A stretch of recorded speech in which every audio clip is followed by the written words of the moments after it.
안녕하세요. 우리 삶에 힘이 되는 책 이야기를 전해드리는 정은길의 화이팅입니다. 여러분은 거절을 잘하는 편이세요? 거절이라는 게 참 쉽지가 않죠. 하지만 필요에 따라서는 꼭 해야 할 때가 있습니다. 오늘 영상에서는 거절 잘해도 좋은 사람입니다. 란 책을 통해 거절 잘하는 방법에 대해 알려드릴게요. 이 책의 저자는 대만의 심리 상담사인 양지아링인데요.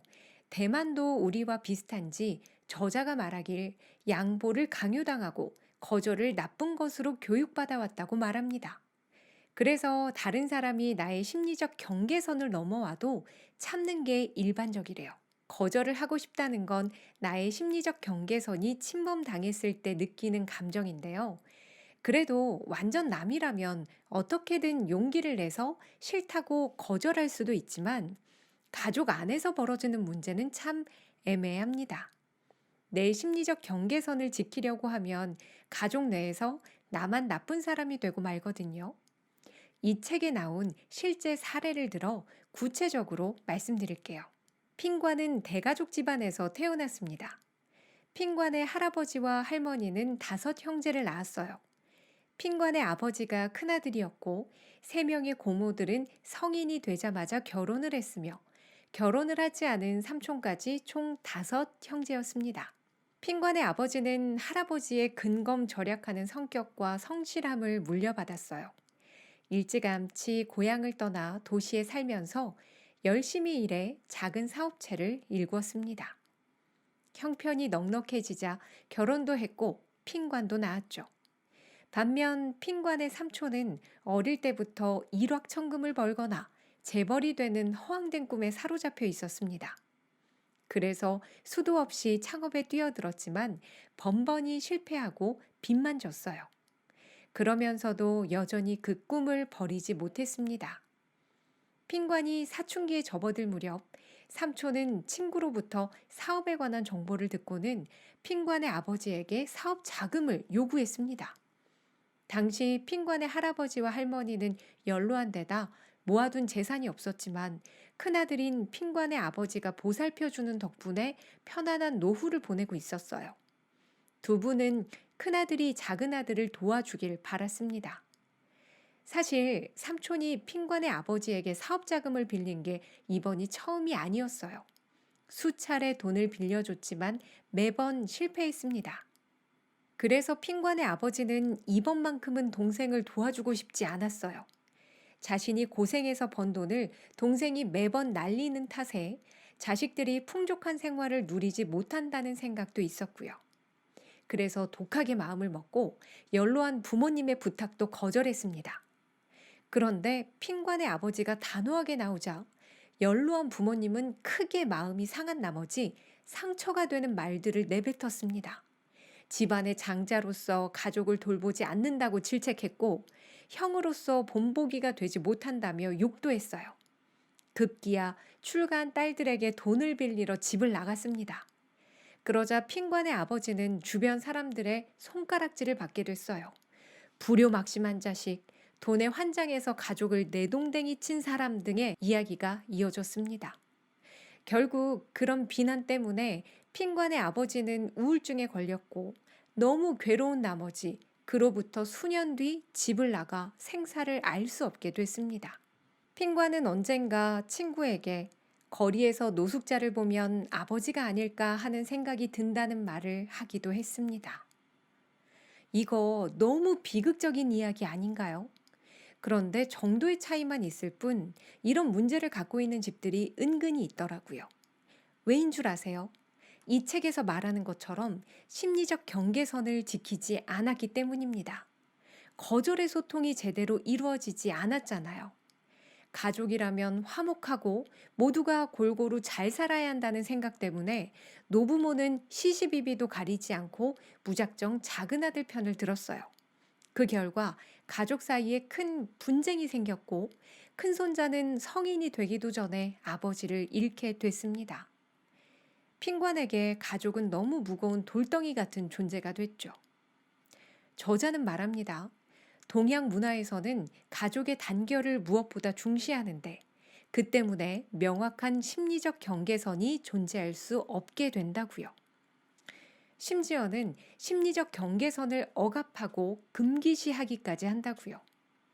오랜 세월 가족의 단결을 중시하는 습관 때문에 대다수의 사람들은 명확한 자아 경계선을 갖지 못하게 됐습니다. 불효자나 이기주의자라는 오명을 뒤집어 쓸까봐 두려운 것도 있었죠. 그런데 가족이라는 이름 때문에 인내와 양보, 희생을 강요당하면 비극이 발생합니다. 가족 사이에도 거절은 건강하게 존재해야 합니다. 왜 많은 사람들이 건강한 거절을 두려워할까요? 저자는 두 가지 관점에서 그 이유를 알려줍니다. 첫 번째는 경계선을 설정하면 사람들이 나를 차갑고 매정하고 계산적인 나쁜 사람이라고 오해할까봐 걱정하기 때문입니다. 누구나 착한 사람이 되고 싶잖아요. 하지만 이런 마음으로는 평생 거절 한번 못하고 살게 될지도 몰라요. 우리가 거절을 못하는 두 번째 이유는 앞으로 다른 사람에게 도움을 요청할 수 없을 거라는 두려움입니다. 거절을 하는 건데 배척을 한다고 착각해서 관계가 단절될 거라고 생각하는 거예요. 근데 그거 아세요?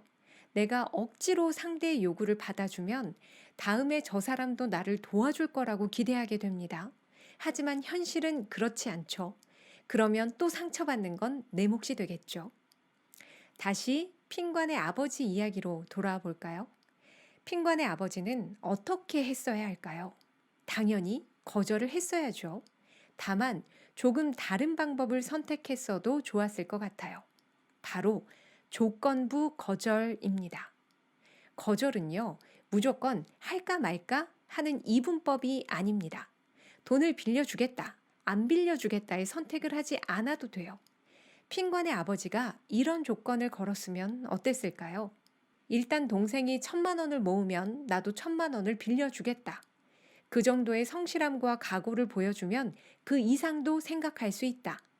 나는 동생이 사업을 진지하게 생각하는 최소한의 태도를 봐야겠다.